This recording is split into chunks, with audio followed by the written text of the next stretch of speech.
Hi, and welcome back. I'm Barrett from Body Mechanics Orthopedic Massage Therapy here in New York, and today we're going to continue the discussion that we've been having about treating orthopedic conditions from a neurological perspective. I wanted to take you through a little bit of a treatment plan and talk to you a little bit about a client who would benefit from treating from a neurological perspective. In this case, we're going to talk about a woman. She's older.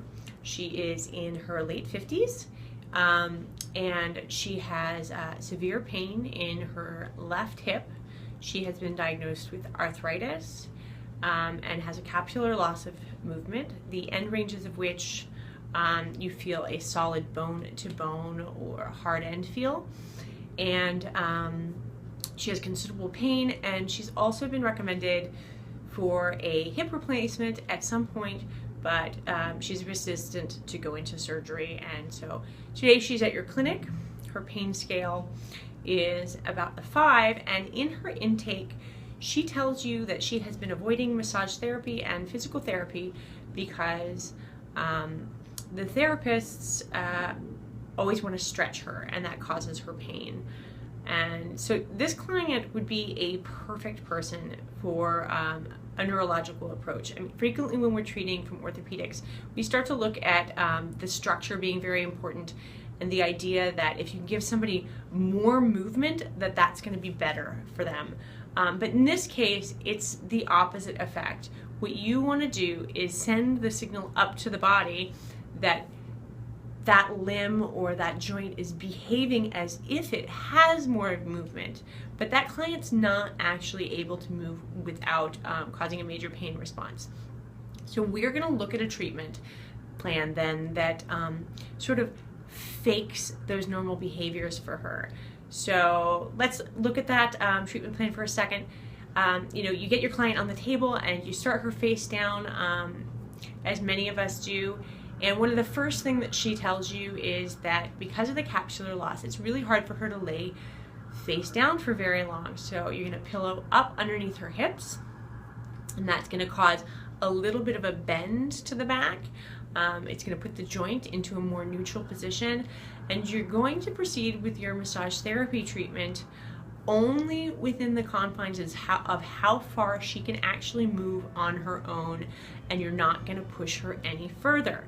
When you get to the end zones of where she feels pain in the treatment, so you're doing some glute massage and you gently move the leg, sort of internal, external rotation. Before you get to those end feels, you're going to switch over so that she has control of that experience and she takes it only to the place where she feels comfortable.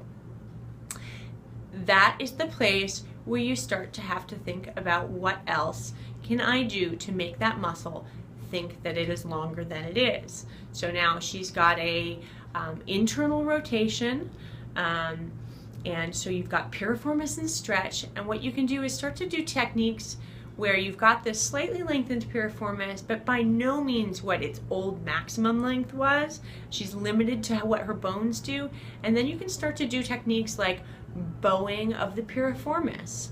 You get it into a nice bow, and then you say, just gently, can you put pressure against my hand? So now you've got an active piriformis with a little bit of length on it, that more so than the actual rotation has caused.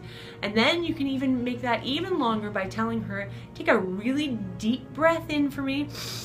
And as that pelvis comes up, that piriformis muscle is going to naturally extend and contract a little bit. And then you would relax that, go back to your general massage techniques, and run through that kind of thing again.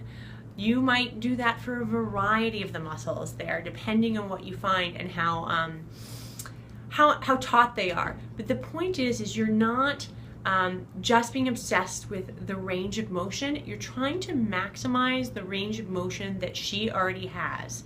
Because in this particular case, getting her more isn't necessarily better, because more causes more pain and more degradation of the joint for her. If you then rolled her over after you had gone through that whole process with all of those muscles on the back side of her body, you notice that she is now having some pain that she says really up deep into these short muscles in the hip, like pectineus, and really just along sartorius, really up underneath sort of the edge of the anterior superior iliac spine and the pubic bone. And so you can't stretch them because she doesn't have the range of motion. So now we have to find ways to tell the body that those muscles are getting stretch and they're active. So we're going to go through that same process. We're going to go each muscle by each muscle. I'm going to isolate it with my fingers. I'm going to tell her, can you feel this? Go ahead and push up into it very gently. Don't move the joint, just press into that muscle. I'm going to get a little stretch on that. Maybe during that pressure, I'm going to pull the tissue aside and add a little bow to it. So the body registers, hey, muscle pump is active. That muscle is actually longer than it was.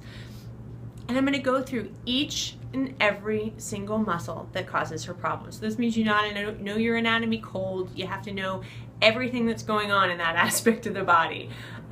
And wherever that pain complaint is, you're going to try to address that. If the pain level rises, obviously walk away from that particular technique.